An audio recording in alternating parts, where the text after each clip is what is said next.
Studying a person can really let us get to know them. Listening to their voice, to their speech patterns, to the language, how they talk, what they say, how they express themselves, that lets us know who the person is. Intuitively lets us study them, their expression, their personality type, and it also gives us information about the character of the person.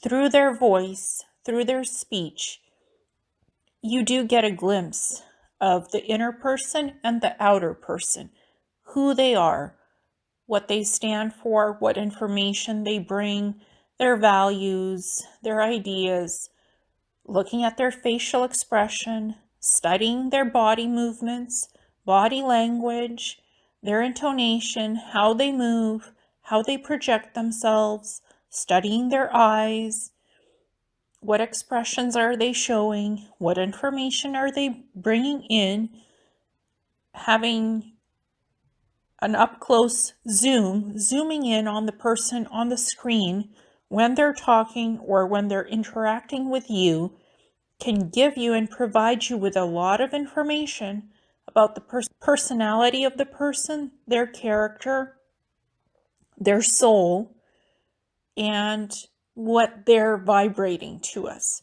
what they're bringing in. That type of information is very important to study up close and personal when you're doing some research about a person to get to know them better and who they are and what they stand for. That type of research can give you invaluable data about someone or someone's.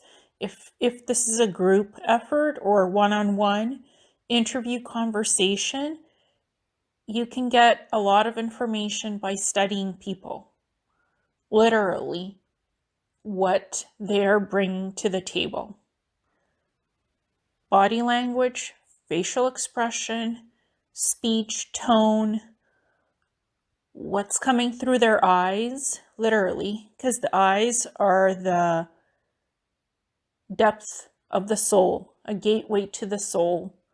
Soul accessing the soul vibration in the eyes. The eyes can tell us a lot about a person. Also their health, their state of mind, emotional well-being, balance, emotional balance, mental balance. You can hear it in the tone of their voice and how they're behaving.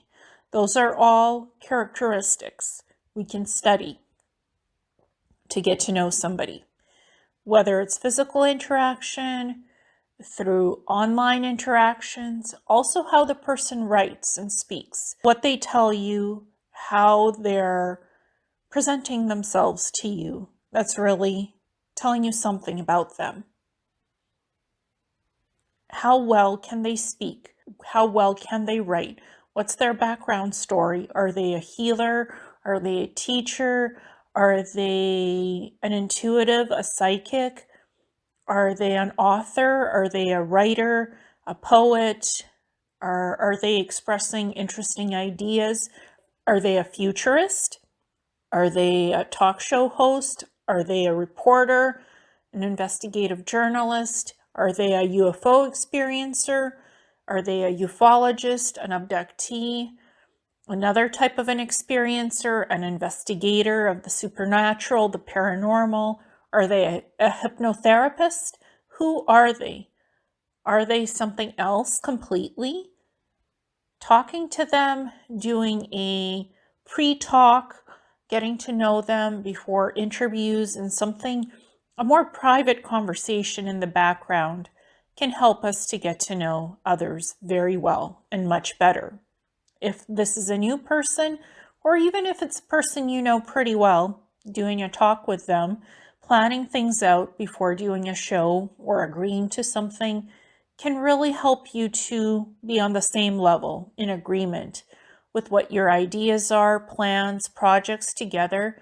It just creates a flowing vibration where you are compatible together in what you're doing together and working on something, if it's a group effort or just two people working together. It helps you to come together in a sense of, we are working well together. We know what we're doing. We are openly, fully, honestly communicating with each other to get our ideas in sync and compatible for our work projects that we're doing in combination and honest collaboration as people who honestly communicate. Communication is so important in getting to know somebody, connecting to somebody again, or just working on something together. I think it's vital to do that. Someone's gaze, how they look at you, or even how they look at themselves, really can tell you a lot about them, because their gaze can be very open and trusting and inviting, or it could be uninviting and not hospitable because they're glaring or they're frowning with their eyes. If it's wide open, you can feel the trust, the kindness, because the eyes are the windows to somebody's soul. And you can see through eye expression, through facial expression, if somebody's showing warmth, they're smiling, their mannerisms are nice, they're wanting to connect and talk to you, shake your hand, they're polite, they're asking about who you are, how your day is going, what's your life like. They're open and polite. They're willing to engage in conversation. Somebody's gestures, mannerisms, the way they act can show you and tell you by their actions who they are, what kind of a person they are, and who they are and what they stand for as well. Getting to know somebody can really open up doors to connect on a more personal level, actually getting together and talking. Whether it's in person or online, you will get to know a lot about the person, what they think, how they think, who they are connected to, and what your experience will be like with that person going forward. If it's meant to go further, you'll get to know all of that information by talking, by really connecting to each other. It does help to form a soul connection with somebody else.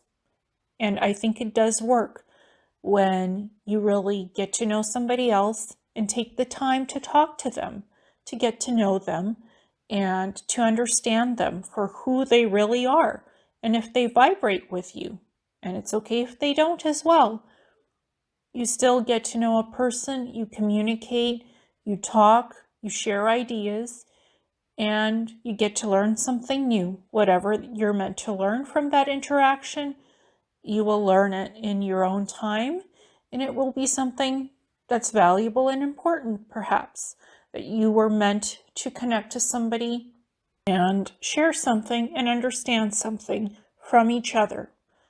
Something of importance, perhaps, something of value, something of great learning, a great discovery, maybe. I always learn something new from everybody I connect. What is for my highest good, I learn from them, and they learn from me in turn as well.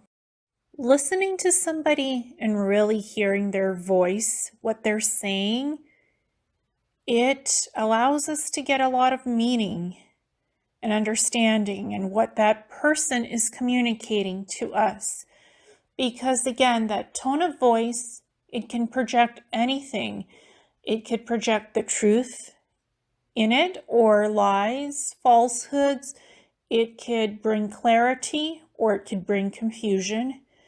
It could really give the sincerity of the person, or something else. It could show their arrogance, their vibration, what state of vibration they're in. Are they vibrating at a good level or not so much? What are they projecting when they speak? What are they sharing with us through their voice? What data are they giving us? What is the information that they're presenting? Is it good information? Is it bad information? Is it clear information that we can easily understand that is sharing the truth? Or is it disinformation, misinformation, misdirecting us from something else, distracting us? What are the intentions of the person we are hearing, communicating, or listening to? What is it that they are delivering in their messages or their ideas? Clear information, honest, sincere information is usually easy to understand and perceive. But sometimes the way a person acts, by how they speak, their mannerisms, and what they put out there can really show you who they are. If they're boastfulness, if they're using that boastful voice, if they're stating all the things they've achieved on 10 fingers and listing off what they've done that's so important and how they've achieved these things right off the top of my head and on all 10 fingers, somebody starts literally boasting about something and how they rescued the children, how they got them out of the tunnels, how they successfully accomplished the missions. To me, when you repeat that over and over again, there's something to that more than what you're saying. This is just an example of something I heard, which rang warning bells to me, and it made me question that person, and it made me do a soul check on them, and the soul check came out as being something very inappropriate, literally very inappropriate. And I knew that something was wrong with this person because they were hyper-focusing on rescuing children from bad circumstances and getting them healed when that wasn't the case. This is a person who's been identified as a very serious offender recently, and they have no credibility. They have zero credibility. They were hyper on children, rescuing the children, claiming they rescued those children with teams and got them rehabbed. And they never did that. They did quite the opposite. They abused children. So this I found through a soul reading when I looked up this person on a soul level, and they did not check out. They did not check out. So what you hear, what you connect to, use your intellectual and intuitive awareness to really connect to what a person says or claims. Anywhere in the public, private, whatever it is they're saying, check it out. Is it true or not? Really do a deep search. Dig if you need to. Do your due diligence. Investigate. Have evidence of who this person is, what they're about, what they're doing. If it's a good person or not, do that due diligence. Do your due diligence. Investigate. Have proof. Have evidence. Bring it. Bring the evidence. Do the investigation. And when I saw what I saw through that psychic check of that person, I knew that vibration was not something that was anything good, because that hyper awareness, when somebody focuses in too much on something, especially children, that's a red flag. When they use boastfulness about children, that's no good. There's something just by that action and behavior in and of itself. And eventually they'll get caught for what they do because they're doing something inappropriate. With children, this person got caught, and they are certainly not who they said they were or what they were claiming. They're not in the military. They're not in any branch, any such place. And that came off as false information to me when I was hearing that, to what I was listening. I'm just using that as an example.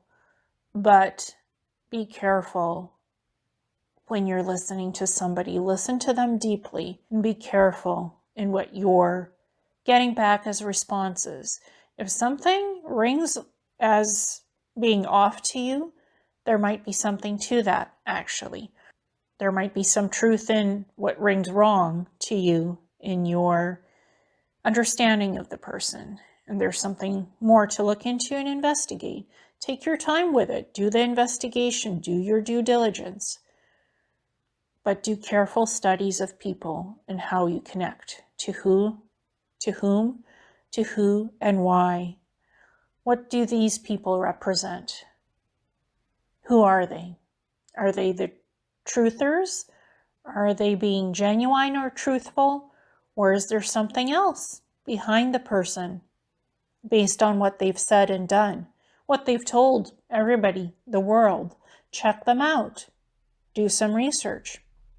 Because you'll really get to know a person by knowing everything about them that you can, and who they are and what they stand for and speak about. Just because they said they did something great and repeated it over and over again with such confidence, that was not their truth, perhaps, because that's something they think is truth, but is not, based on what they think and say to the public. But there could be something very different behind the scenes, behind closed doors, that needs to be fully investigated and known about certain people that eventually sees the light of day. So the question for me was this: was I really paying attention when listening about that person speaking of rescuing the children? Did I really pay attention to what they were saying? Did I clue in? Did I get any type of an alert about their claims? And their claims were great, that they went off planet, that they've visited many different ships, that they've met with the Arcturians, that they're a Navy whistleblower. Those were the claims. Plus that they've been on many missions and done many rescues, and they know a lot about everything. They're a know-it-all. Was I paying attention to the clues? Was I fully alert, fully present, listening to this person and what they were saying? Was I really listening? Yes, I was.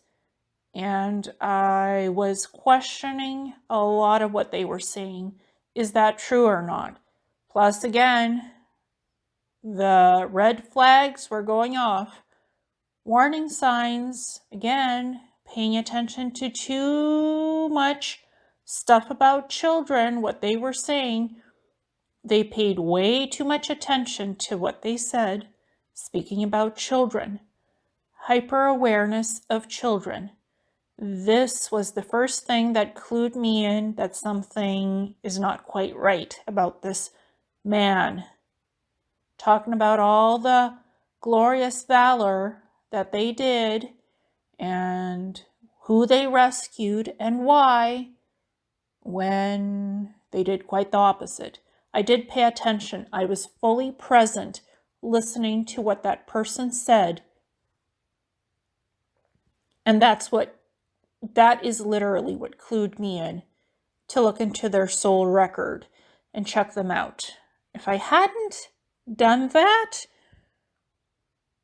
well, they could have ended up on my show, but they didn't, because when I hear all these things, it's interesting info, but that does not mean I will have somebody on my show based on them being some kind of a whistleblower. Immediately, what catches my attention, what are you saying? And is this true? Do you actually mean it? Can any of this be checked out and verified? And none of it could be verified, like zero, none. And that's why I did the soul check. This person was saying all the right things that SSP people should be saying, except they're not SSP and they were never a real Navy whistleblower disclosing true facts. They're not SSP and they're not a Navy whistleblower. They're something else. They're a molester and abuser of children. This man, that's what they are. And I'm glad I looked them up on the Soul Record, and I'm glad they never ended up on my show, because I value trust, honesty, and truthfulness. And this person lied. They have a criminal record of abusing and molesting children, young children. That's what they really are. They're a molester. And the Soul Record showed me ass munch, literally, the word ass munch. Munch. That's what I was shown. And that's pedophilia. That's being a pedophile. Ass munch, literally. So that's what I was seeing on the Soul Record. And that's what it was and is. This person can't change what they are. They cannot hide it. That's what's in their Soul Record, literally being a arrogant ass munch. The definition is in the dictionary what that is. A person of bad moral behavior, a person of bad character, and a person who acts in disgusting ways and manners, and not telling the truth about who and what they are. That is the literal definition of ass munch and pedophile. That is what that is.